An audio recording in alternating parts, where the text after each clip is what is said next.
So finally, nakabili na rin tayo ng circuit breaker para sa ating battery. Ang nabili ko ay 125 amperes. Yun na ginawa ko ay direkta sila lahat, yung tatlong battery, direkta lahat sa secondary side ng circuit breaker. Yung battery 1 and 2 na malapit sa circuit breaker, parehas yung length sa cable nila. Pero yung pangatlo, since malayo na siya, mahaba na siya ng konti sa dalawa.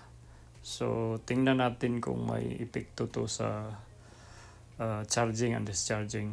As na-mention ko sa previous video ko na yung charging, discharging niya, hindi sila magkasabay o hindi sila magkapantay ng capacity ng battery. So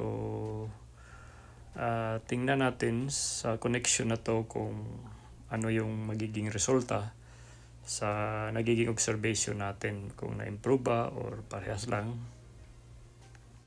By the way, yung kable sa pangatlong battery na malayo sa circuit breaker, bumili talaga ako ng separate kasi yung kasamang kable sa battery hindi na niya maabot yung distansya.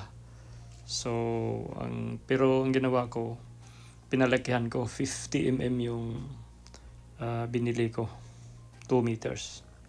So obserbaran ko siguro 1 to 2 weeks or a month kung ang behavior niya magkaparehas ba yung capacity ng tatlong battery, charge and discharge sa ginawa kong ibang connection na naman. Same parallel but different connection. Na-direkta na sila lahat, yung tatlong battery, direkta na lahat sa secondary side sa circuit breaker.